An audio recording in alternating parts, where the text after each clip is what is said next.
Prime Minister Narendra Modi has begun his two-day visit to Japan. During his visit, the PM will attend the 15th India-Japan Annual Summit, where he will also meet Japanese Prime Minister Shigeru Ishiba. Trade, investment, defense and science and technology will be the key agendas during PM's visit to Japan. He will also meet Japanese industrialists and political leaders in Tokyo. And the PM received a rousing reception with a cultural performance from the Indian diaspora as well when he reached his place of stay in Japan, in Tokyo. The Prime Minister acknowledged the performers with appreciation and exchange of smiles. These are images from the airport when Prime Minister Modi landed.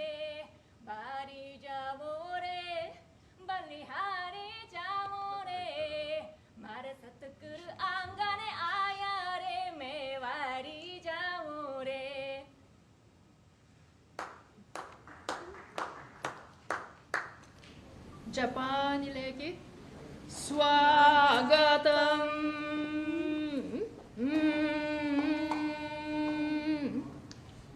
ओम भूर्भुवः स्वः तत्सवितुर्वरेण्यं भर्गो देवस्य धीमहि धियो यो नः प्रचोदयात्। ॐ सर्वे भवन्तु सुखिनः सर्वे सन्तु निरामयाः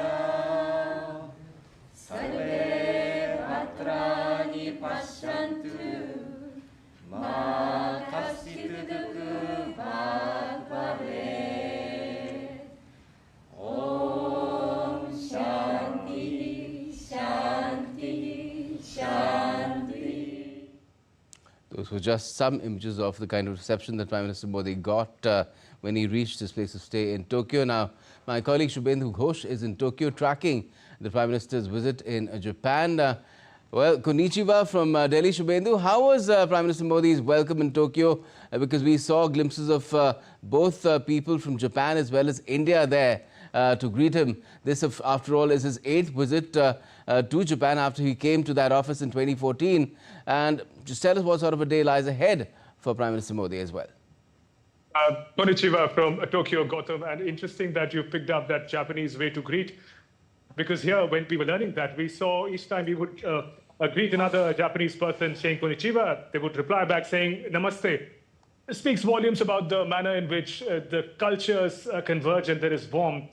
Prime Minister Narendra Modi received a splendid welcome here at the hotel when he arrived in Tokyo. Usually, traditionally, we see members of Indian diaspora putting in cultural performances, traditional attire for Prime Minister. But here we see almost all the performers who performed for Prime Minister, from the Gayatri Mantra to the traditional Rajasthani welcome to the fusion of Indian dance form, almost all of them happen to be Japanese in descent. And it's not that they've prepared for the past few weeks or months for this kind of a welcome.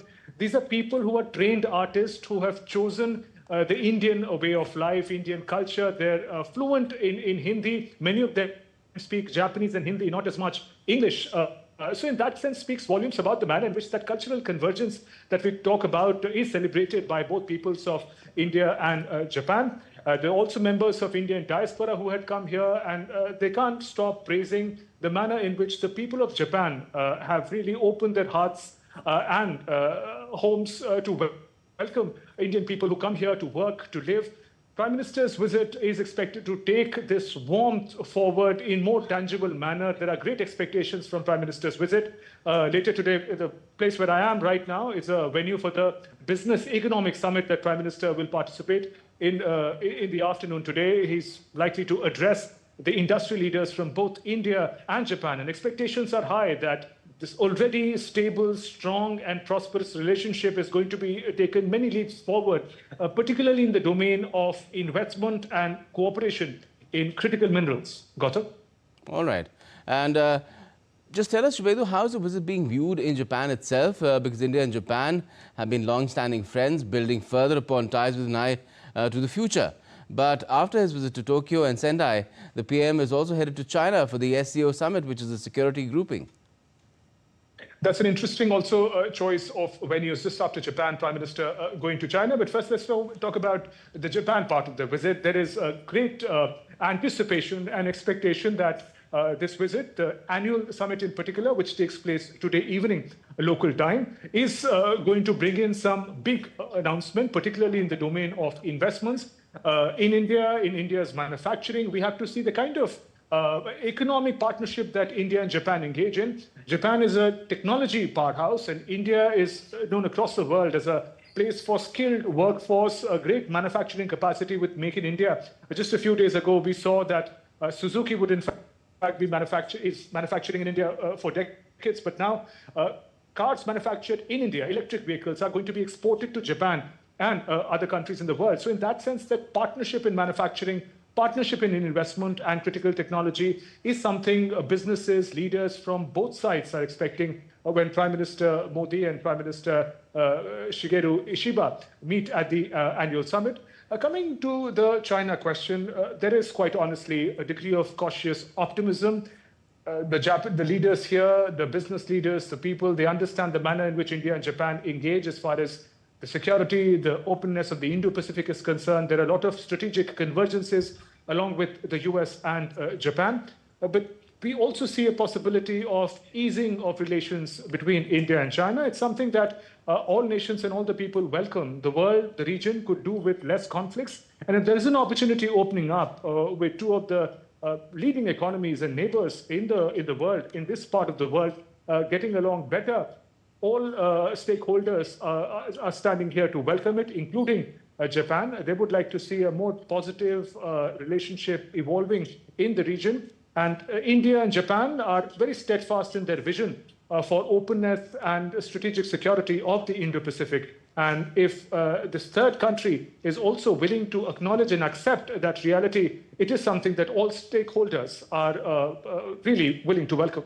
All right. And Shigeru, what are India and Japan expected to do if talks do take place between the leaders about the issue of how the US has turned protectionist, both India and Japan facing tariffs, India far higher than Japan, but Japan too not really happy with the kind of deal that it's got from President Trump. So is there something that can be done on that front as well? Perhaps India and Japan could take their trade ties to higher levels. Right now, of course, the trade around $22 billion between India and Japan, but there's a scope for much higher, especially imports from India, because Japan has a trade surplus otherwise with India. Absolutely. There is the tremendous potential that exists for growth in trade relations, upwards of $22 billion of trade volume between India and Japan. But the kind of economies that they represent among the top 5 in the world and leading in Asia, there is great expectation that the trade volume overall would be taken higher, and also the deficit, if it is controlled, that would also lead to volume increasing manifold. So that is going to be at the heart of the India-Japan annual summit. Not that the summit is taking place in response to what Donald Trump of the US is doing to India, Japan, and the world vis-a-vis his tariff diplomacy. But there are great possibilities that emerge from here. As I mentioned that previously, Japan also preferred India as one of its key investment destinations. You invest in a country where you see a great degree of safety, a great degree of connection. And the previous announcement of investment in the previous annual summits was to the tune of about 5 trillion yen. And the expectation are that this investment volume for the coming decade possibly is going to be pushed higher by many times, could even in fact be double, some sources tell us. So in that sense, boosting each other's economy, capitalizing on one another's strength. I mentioned about the people-to-people connect, the skilled workforce in India getting more opportunities in Japan, which is in fact is facing a unique demographic challenge as well. So there are a host of things that India and Japan as economies, as partner countries can do. And in that sense, that positive movement is likely to offset the kind of pressures that are coming in as far as tariff diplomacy of the US are coming in. But many here say that is happening vis-a-vis the United States is temporary. Perhaps in the long run, there would be some stability that would come in. But the country should take this opportunity to strengthen as much as they can the partnership with one another. Certainly, certainly. And India and Japan are also partners in the Quad, which is all about the Indo-Pacific. But we're short of time right now, Shumendu. We'll perhaps talk about it later in the day as well. We have plenty of time for that. It is, of course, a two-day visit to Japan for Prime Minister Modi. Thanks a lot for joining us for the moment from Tokyo.